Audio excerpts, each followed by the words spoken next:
Bom dia, meus irmãos. Conforme combinado, vamos meditar hoje aqui em algumas coisas que eu acho que podem ser base para as nossas conversas nas próximas semanas, né? Eu queria só lembrar que não é uma pregação, está mais para um estudo, né? E como estudos tendem em alguns momentos ou muitos momentos a serem um pouco enfadonhos, né? Então, queria que tivesse um pouquinho de paciência. Eu realmente acredito no conteúdo. Eu tenho a tendência de ser prolixo, então devo falar um pouquinho mais do que talvez fosse necessário. Você pode assistindo pelo YouTube, você pode colocar para acelerar lá e colocar uma vez e meia, 2 vezes. Como eu falo muito devagar, possivelmente vai ser suficiente até 2 vezes aí. Mas querendo também se dedicando um tempo para ouvir pausadamente, eu acredito que o proveito vai ser maior, já que a ideia é a gente pensar a respeito de algumas questões bíblicas fundamentais e basilares, né? Então eu preparei aqui um material, como eu falei, para facilitar um pouco aqui a nossa explanação. Se eu fosse dar um tema para essa nossa reflexão, eu em princípio diria propósito da existência humana, porque tem a ver com essa essência, o que vamos conversar, mas eu ousaria também chamar de Deus não é suficiente. Essa afirmação de que Deus não é suficiente é uma afirmação forte, que realmente pode chocar e parecer herética, e sob certa ótica pode até ser, mas sob a ótica que eu vou compartilhar aqui, óbvio, vou fazê-lo à luz da palavra de Deus, e nós vamos ver que não só não é herética, como pelo contrário, é uma verdade extraordinária da palavra de Deus, né? Então Deus não é suficiente, né? Queria conversar aqui pensando com vocês no capítulo 1 de Gênesis, como a gente chegou até a mencionar no nosso primeiro encontro, naquele outro encontro, só recapitulando. O versículo 1, capítulo 1 de Gênesis, ele começa, as nossas Bíblias todas começam dizendo que no princípio, Deus. O livro de Gênesis, a palavra Gênesis, o significado dela no original, é o princípio, ou os princípios. É o começo das coisas. Então, tanto a gente pode ter uma ideia, a partir dessa palavra, ela nos traz a concepção dos começos, né? Como é que tudo veio a existir, esse nosso mundo material, esse nosso mundo físico, como é que ele veio a existir. O livro de Gênesis trata disso. Mas também como princípio, como livro dos princípios ou do princípio, nós extraímos dele princípios indispensáveis para a compreensão mínima da nossa existência, inclusive do nosso propósito, e é a finalidade aqui da nossa reflexão. Então, não tem lugar melhor para a gente começar a nossa abordagem a respeito do propósito da nossa existência, senão no livro de Gênesis ou no livro do princípio, dos princípios ou do princípio, né?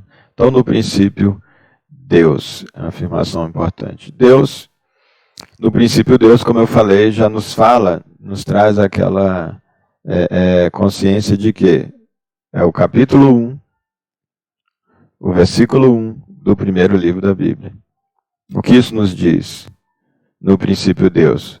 Não só que no princípio, como vai dizer, Deus criou os céus e a terra, mas também é um princípio para a gente de que todo o resto da Escritura parte desse pressuposto, de que no princípio Deus, de que quando tudo começou, Deus já existia. Não dá para a gente estudar a Bíblia com aquele mas será que Deus existe mesmo? Eu preciso trabalhar essa questão sobre a existência de Deus, e vamos depois ter alguma oportunidade de tratar disso, eu trato no meu livro. Mas Mas a questão sobre Deus, ela tem que ser resolvida antes, sobre a existência de Deus, ou paralelamente aos estudos da Bíblia. Mas é necessário que para estudar a Bíblia a gente realmente tenha uma tranquilidade, parta do pressuposto da existência, senão a gente não evolui. Você vai trabalhando, mas e se Deus não existir? Não, então para que eu estou lendo a Bíblia? A Bíblia parte desse pressuposto, desse princípio, no princípio Deus. Eu posso até ainda não estar convencido de que Deus de fato exista, mas quando eu pego a Bíblia para ler, eu vejo no primeiro capítulo, no princípio Deus, o resto da leitura toda vai ter que ser uma leitura que admite a existência de Deus como pressuposto para tudo que eu vou ler, para tudo que eu vou estudar. Nada impede, eu sou um ser racional, nada impede que eu, paralelamente, estude a respeito da existência de Deus, busque informações a respeito da existência de Deus, até onde isso possa caber na minha cabeça. Existência entre aspas, né? O termo existência, há quem critique quando a gente fala Deus existe, de fato, sob um certo sentido, esse sentido físico, ou sentido natural, Deus não existe. Mas a própria Bíblia usa essa expressão, né, que Deus existe. É necessário que nós creiamos, que todo aquele que se aproxima de Deus creia que Ele existe e é galardoador daqueles que o buscam. Então a própria Bíblia usa essa expressão como Deus existe, embora normalmente refira-se a Deus não como alguém que existe ou algo que exista, não relacionado à existência, mas ao ser. Deus. Normalmente a gente vai ver muita menção a Deus como o eu sou. Então fica mais aí uma coisa, por isso que a gente vai buscar aqui, trabalhar aqui o livro de Gênesis, sempre a gente vai abrindo parênteses porque tem muitos princípios, né? Então no princípio Deus, que nós vemos? No versículo 1, nós já vemos que Deus estava lá no início da criação. No versículo 2, nós vemos o quê? E o Espírito de Deus se movia sobre a face das águas. Então nós vemos no versículo 2 a presença da segunda pessoa da Trindade, o Espírito Santo de Deus. Ou uma das pessoas, né? Uma das três pessoas da Trindade aqui, o Espírito de Deus. O Espírito de Deus se movia sobre a face das águas. E no versículo 3 nós vemos a terceira pessoa da Trindade. E disse Deus, haja luz, e houve luz. Então no versículo 1 nós temos Deus. No versículo 2 o Espírito Santo de Deus, o Espírito de Deus. E no versículo 3 nós temos Jesus. Onde está Jesus, Leme? Aqui no haja. Essa palavra haja, João, de maneira extraordinária, vai apresentar, como nós vemos logo também no primeiro capítulo aqui de João. Ele dedica os primeiros versículos, o primeiro capítulo e o primeiro versículo. Ele dedica que, assim como lá em Gênesis começa como o livro de Gênesis, o primeiro capítulo do Velho Testamento começa como no princípio Deus.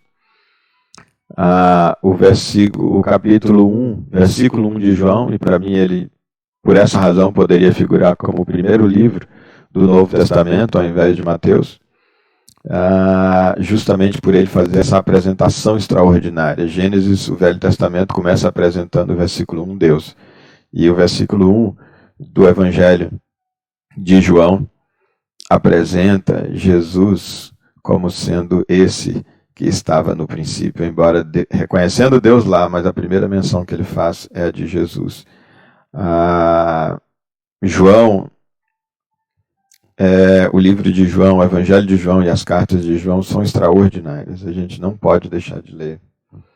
Não podemos deixar de devorá-las, porque realmente nos trazem... João foi aquele que melhor percebeu Jesus, melhor entendeu Jesus, melhor entendeu o propósito de Jesus, o plano de Jesus, as palavras de Jesus, as parábolas de Jesus, justamente por ser alguém que estava ali sempre mais perto de Jesus, né? Estava sempre, ele era aquele apontado como discípulo a quem Jesus amava, é aquele que naquele momento onde Jesus está falando em código sobre quem falando em código não, falando de maneira abstrata sobre que alguém o trairia e que essa pessoa estava à mesa, Pedro, curioso para saber quem é, faz um sinal para João, aquele que estava recostado ao peito de Jesus. Imagina a cena, eu fico imaginando João aqui, Jesus está falando com a galera, e João, aquele filho querido, igual o pai conversando, e aquele filho mais chegado está ali recostado. Esse é João, ele está ali recostado no peito de Jesus. E Pedro faz um sinal para ele e diz: pergunta para ele quem é. Pergunta para ele quem é. Para você ele vai falar, você está mais perto, você pode ouvi-lo. E de fato ele pergunta e é respondido. E João, por causa dessa proximidade maior, João conseguiu assimilar muito mais Jesus. É um evangelho que nós devemos devorar. O evangelho de João e as cartas de João. A Bíblia como um todo. Mas o evangelho de João e as cartas de João ainda mais, a meu ver, né? Então ele diz o quê? No princípio era a palavra. No princípio era Deus, é o que diz Gênesis 1. E aqui no princípio era a palavra. E a palavra estava com Deus, como de fato o versículo 3 diz que ele estava lá no princípio, a palavra haja. E a palavra era Deus. No versículo 3 que Deus disse haja. E Deus disse haja. E Jesus era essa palavra. Ele diz, versículo 2, a palavra estava no princípio com Deus. Todas as coisas foram feitas através dele. Dele quem? Desse que era a palavra, o verbo, como a maioria das versões vai trazer. E sem ele, nada do que existe teria sido feito. Isso então o versículo 13 vai dizer, e haja luz e houve luz. E vai sempre a partir daí, haja isso e houve isso. E haja aquilo e houve aquilo. E haja aquilo outro e houve aquilo outro. Sempre a palavra haja. E aqui João, nessa percepção extraordinária, ele diz, sem essa palavra, haja. Sem esse poder da palavra, que era Jesus, nada do que existiria. Nada do que foi feito se fez. E essa revelação, meus irmãos, de que sem ele, sem Jesus, sem nada, sem ele como essa palavra criadora, nada do que foi feito se fez, ela já nos traz um princípio extraordinário. Ela nos está dizendo que se não fosse Jesus, não existiria nada disso aqui, ó. Versículo 1, Deus criou os céus e a terra. Não fosse Jesus, os céus e a terra não poderiam ter sido criados. Está dizendo, não fosse Jesus, a terra, entretanto, era sem forma e vazia. Versículo 3, e haja luz, a luz não poderia ter sido criada. No versículo 4, no versículo 6, e disse, haja entre as águas limite, isso não poderia ter acontecido. E no versículo 14, por exemplo, ele diz, haja luminares no firmamento, nos céus, haja a lua, haja as estrelas, haja o sol, nada teria havido, nada teria existido. Quando Deus então cria também os animais selvagens, diz, haja os animais, e haja isso, e haja aquilo, nada do que existe teria sido feito. Por que nada teria sido feito? Porque Deus não seria capaz de criar sem Jesus?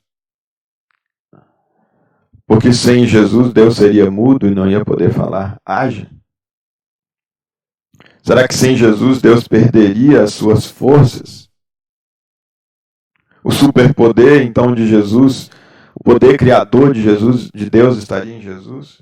O que é que João está dizendo aqui quando ele diz que todas as coisas foram feitas através de Jesus? E sem Jesus, nada do que existe teria sido feito.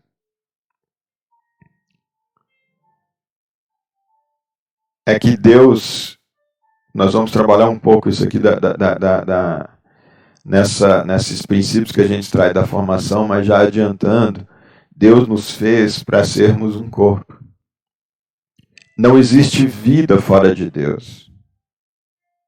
Porque nós somos extensão de Deus. E quando o ser humano decide assumir a própria vida e sair de debaixo da cobertura de Deus e perder o relacionamento de Deus, sair do vínculo de relacionamento com Deus, ele morreria automaticamente.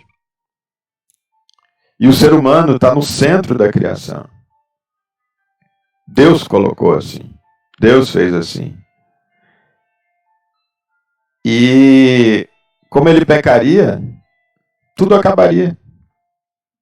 E Deus, já sabendo disso, então não teria sequer criado, porque saberia que o ser humano pecaria, o ser humano desobedecia, o ser humano sairia dessa presença e automaticamente morreria e tudo estaria acabado e teria sido vã a criação. E, portanto, Deus, que não faz nada vão, nada em vão, não teria criado.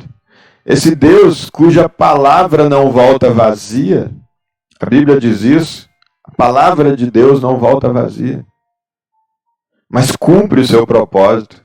Ora, Deus não teria feito a humanidade se fosse para não dar em nada. E o pecado, a desobediência tinha esse poder de fazer com que não desse em nada. Então Deus não teria feito, porque ele não emitiu uma palavra, se essa palavra não podia surtir o efeito que ele espera que ela surta, o resultado que ela espera que ela resulte. E o resultado que Deus esperava com a criação do ser humano, como nós vamos ver, é a comunhão com o ser humano e a comunhão dos seres humanos uns com os outros. E quando, então, aqui está dizendo que sem Jesus nada do que foi feito, nada do que existe teria sido feito, é por causa de uma outra revelação extraordinária da palavra de Deus. Em Pedro vai dizer isso, tem 2 ou 3 lugares na Bíblia que vai dizer que antes da fundação do mundo, antes que o mundo fosse criado, antes aqui desse versículo 1 de Gênesis que fala que Deus criou os céus e a terra, antes disso, o Cordeiro de Deus foi imolado. Antes disso, Jesus foi imolado. Antes disso, a palavra foi imolada. Antes disso, a palavra foi sacrificada. Antes disso, Jesus foi sacrificado. Antes que tudo tivesse existido. Porque se Jesus não tivesse se oferecido para pagar o preço da desobediência, que é a separação de Deus, e pagar esse preço, as coisas não poderiam ter sido criadas. Porque Deus não ia criar algo que não tivesse resultado que ele esperava. Então, como eu tenho dito, Jesus sustenta. É isso que... Imagina que a minha mão é Jesus. Imagina que a minha mão é Jesus. E aqui a Bíblia é tudo que existe. Tudo que existe daqui. Inclusive nós. O que João está dizendo é que se tirar Jesus, isso nunca teria existido. Se Jesus não tivesse sido sacrificado antes da fundação do mundo, e por isso ele está na base de tudo que existe, o mundo não poderia ter sido feito. Jesus não faria o ser humano. Não faria, portanto, as coisas, não criaria tudo. Então, como eu tenho dito, até para a pessoa que decide dizer eu não vou viver em comunhão com Deus, até para ela poder viver assim, ela precisa acreditar esse poder, ela precisa atribuir os créditos dessa faculdade dela de não servir a Deus, ela precisa atribuir a Jesus, porque sem Jesus nada teria sido criado, e ela não teria sido criada, e ela não poderia fazer essa escolha e essa decisão. É graças ao sacrifício de Jesus que ele existe, e essa faculdade, essa liberdade dele existe. A pessoa que decide viver deliberadamente no pecado, sem levar em conta nada do que a Escritura ensina sobre o pecado, sobre a desobediência, essa pessoa precisa ainda assim agradecer a Jesus, agradecer ao sacrifício de Jesus. Ela precisa ser grata a Jesus, porque sem Jesus ela não teria sido criada, ela não teria essa oportunidade de decidir viver a vida de pecado e a vida de egoísmo que ela vive, e a vida girando em torno do próprio umbigo como ela vive. Sem que Jesus tivesse sido feito, Perdão, sem que Jesus tivesse sacrificado. Sequer a pessoa que duvida de Deus, a pessoa que não acredita em Deus, porque o fato dela não acreditar na existência de Deus não torna Deus inexistente. Ainda assim, o crédito, o mérito, a razão de ser de ela poder existir e em existindo duvidar da existência de Deus, só é possível em razão de Jesus ter sido sacrificado. E é por isso que João diz dessa maneira aqui, que nada do que existe teria sido feito sem ele. Então isso é algo realmente extraordinário. Por isso nós vemos aqui essa afirmação ilustrada por essa imagem. No princípio, o que nós temos? Nós temos a Trindade. Esse é o que os 3 primeiros versículos do livro de Gênesis, o livro do princípio, o livro dos princípios nos diz. No princípio estava a Trindade, representada aqui nessa imagem por essas 3 mãos. E a Trindade é quem estava então formando e construindo e criando todas as coisas. Eu queria que vocês tivessem muita atenção para essa expressão, unidade, pensar na Trindade como unidade. São 3 pessoas, Pai, Filho e Espírito Santo. Mas os 3 são um. Eles funcionam em perfeita harmonia, eles agem em perfeita harmonia, existem, entre aspas, em perfeita harmonia. O mesmo Espírito que flui em Deus é o mesmo Espírito que flui em Jesus. E por isso eles funcionam, existem. Essas palavras não definem nada do que eu estou pretendendo, mas apenas para a gente ter ideia. Eles funcionam, o Pai e o Filho funcionam e existem em harmonia, porque eles têm o mesmo Espírito que flui em Deus, é o mesmo Espírito que flui em Jesus. E isso permite que eles existam. É difícil usar essas expressões, mas não tem. Que eles funcionem em absoluta e perfeita unidade, como um só corpo, e de fato é o que são. Nós vemos então, avançando, a partir dessa premissa da unidade, que é o Pai, o Filho e o Espírito Santo, e de que essa Trindade estava na criação, estava no momento inicial na criação. Nós vemos no capítulo 1, do versículo 26 de Gênesis, depois de ele criar várias coisas e ter visto que era bom. Nós estamos aqui no 6º dia. E no 6º dia, narra aqui no versículo 26, então Deus determinou, façamos. Então, embora aqui está dizendo Deus, está se referindo à Trindade. A Trindade é quem está sendo chamada, que está tomando essa decisão. Façamos do ser humano a nossa imagem, de acordo com a nossa semelhança. Olha que é Deus quem determina, mas quem vai fazer são os 3. É a Trindade é quem age, porque eles não fazem nada separado. Tudo o que um faz, o outro está em perfeita harmonia. Só houve um momento que a gente usa a expressão momento, porque não tem uma palavra para definir, mas isso aconteceu fora da existência de momentos. Não existia tempo ainda, já que foi antes da fundação dos tempos, antes da fundação do mundo que Jesus foi imolado. Então, na eternidade, só existia um momento, embora na eternidade não exista momento, então minha cabeça não vai nunca entender isso. Aliás, vai, Deus, um dia, possivelmente já fora dessa vida, quando estivermos com a revelação maior no céu. Mas em algum momento, apenas para nosso entendimento, Jesus deixou de estar em perfeita sintonia, em absoluta sintonia com Deus, quando ele assume o nosso lugar de condenados à separação. Ele assume a nossa posição de maldito por causa do pecado, embora não tendo pecado, tendo assumido os nossos pecados, e ele é expulso da presença de Deus no nosso lugar. Esse foi o único momento, entre aspas, em que a Trindade não funcionou em perfeita e absoluta harmonia e intimidade e presença. Mas fora isso, tudo é em harmonia. Por isso ele diz aqui, façamos o ser humano a nossa imagem de acordo com a nossa semelhança. Então nós vemos aqui o princípio da colaboração. Esse princípio desse agir do corpo. O corpo age em colaboração. Veja aqui o meu corpo, enquanto eu falo aqui com vocês.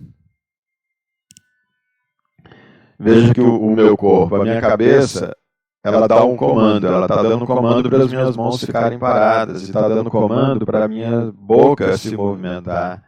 A minha cabeça está dando comando para os meus olhos olharem para a tela como eu estou olhando. A minha cabeça está dando comando, vai dar um comando para a minha mão direita se levantar e a esquerda permanecer no lugar. E ela vai dar o comando para as duas mãos se entrelaçarem. Olha a harmonia com que isso acontece. Ao fazer isso, a minha mão direita não agride a mão esquerda, a esquerda não agride a direita. A minha unha não sai rasgando o meu dedo quando o meu comando vem. Por quê? Porque a cabeça, ela comanda a mão direita, comanda a esquerda, comanda todos os dedos e numa perfeita sintonia. Porque se não houvesse sintonia e só houvesse o comando para que se juntassem, eu podia sair me rasgando, quebrando, um dedo ficou mal encaixado, ele podia ser travado aqui, nessa para atender o comando, e ele ser literalmente fraturado aqui. E um outro, a unha rasgando, e poderia ser um estrago, um comando simples dele. Mas o corpo funciona em perfeita harmonia. Tudo que ele vai fazer em harmonia. A gente vê aquele exemplo do copo, que é aquele robô que se tenta fazer, mas que a dificuldade que é para um movimento tão simples, que é o de chegar e de pegar um copo e segurar um copo. Aquele robô que está sendo, esses robôs que são criados, nossa, quanto estudo, quanta tentativa para um movimento simples desse. Porque quando o programador chegava e pegava um copo ali de vidro, ele dava o comando para o robô segurar o copo. Quando ele pegava o copo, ele simplesmente destruía o copo. Quando ele fechava ali os dedos daquele robô, aqueles mecanismos, aquelas partes que imitavam então o dedo da mão humana, quando ele fechava, ele arrebentava qualquer coisa. Ele não tinha sensibilidade, porque não há harmonia. Então você tem que tentar ir fazendo comandos para dizer o que vai ser segurado, para dizer com que força vai ser segurado. Aqui é uma harmonia perfeita. A gente pode segurar, temos capacidade de segurar uma coisa extremamente delicada e não quebrar. E temos capacidade de segurar algo mais complicado, mais pesado e mais robusto. Por quê? Porque nós funcionamos em harmonia. O nosso corpo não sai batendo um no outro. Eu sou capaz de coçar o meu olho que está machucando, que está incomodado. Eu sou capaz de, um olho sendo extremamente frágil como ele é, eu sou capaz de mexer nele, de fazer uma massagem, de tirar alguma coisa que está me incomodando, de aliviar uma coceira sem machucar. Ao levar isso aqui, eu funciono de uma maneira harmônica e eu não me machuco. E o corpo funciona todo não apenas entre si e para si, mas ele funciona para desempenhar atividades. E toda atividade que nós vamos desempenhar, nós funcionamos em harmonia. A minha mão direita vem aqui para o teclado, enquanto a mão direita vem aqui no mouse, e os meus olhos estão atentos, e os meus pés estão estendidos, e a minha coluna está sustentando o meu corpo, e tudo no meu corpo está funcionando de maneira harmônica para o desempenho de uma determinada atividade. E isso vem por causa desse princípio da colaboração. Um corpo precisa funcionar em colaboração, em harmonia colaborativa, e é assim que a Trindade, como um corpo, funcionou e funciona. E por isso aqui, nesses versículos 26, nós tiramos essa lição. O princípio da colaboração mútua no corpo, de que uns cooperam e colaboram uns com os outros. Nós vemos muito claramente, por exemplo, essa colaboração de Jesus. Nós vemos muito claramente quando justamente em relação à humanidade,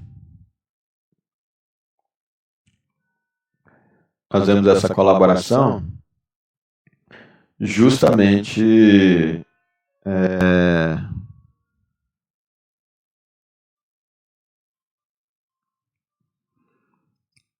nós vemos essa colaboração justamente... E essa colaboração da Trindade, o Pai, o Filho e o Espírito Santo, nós vemos muito nítida em relação ao ser humano. Ao trabalho no ser humano, é que no façamos, e eles então os três juntos agindo, mas também no façamos, que é essa restauração da imagem de Deus na humanidade, a partir do que Jesus faz, em que Deus traça todo o plano e vai agindo ao longo da história para o restabelecimento da nossa comunhão com Deus. Jesus faz o papel dele de colaboração, ele participa, abrindo mão da sua posição de Deus, renunciando às suas prerrogativas como Deus, os seus poderes como Deus, e tomando a forma de ser humano, e se sacrificando no nosso lugar, assumindo os pecados da humanidade e assumindo essa posição de excluído da comunhão no lugar da gente.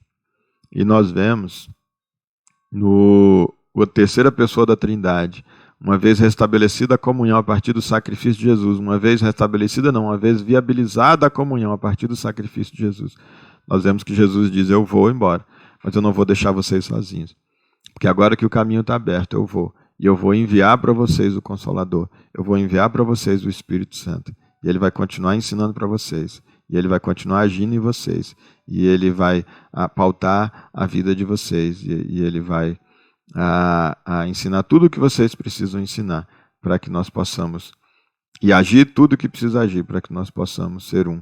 Lá na frente nós vamos ler esse texto, possivelmente não hoje, mas é extraordinário.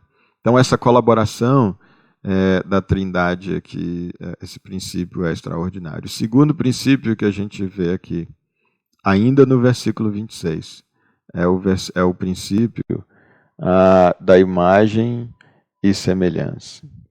É o princípio de que nós somos feitos à imagem e semelhança de Deus. O versículo diz: façamos o ser humano, mas ele não só diz façamos o ser humano de qualquer forma. Ele estabeleceu um padrão para o ser humano, ele estabeleceu um referencial para o ser humano. E esse referencial foi a própria Trindade. Ele falou: o referencial do ser humano será nós.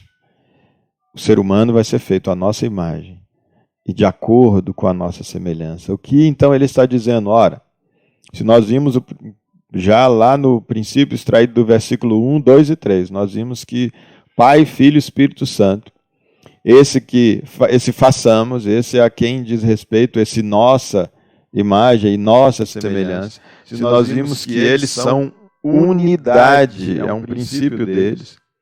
Eles são e agem, existem em unidade perfeita, então o que ele diz é o quê? O ser humano vai ter que ser a imagem dessa unidade. E vai ter que ser de acordo com essa unidade. Essa é a forma como o ser humano vai ser feito. Isso é muito importante, meus irmãos. Deus definiu como é que nós seríamos. Está aqui o propósito da nossa existência.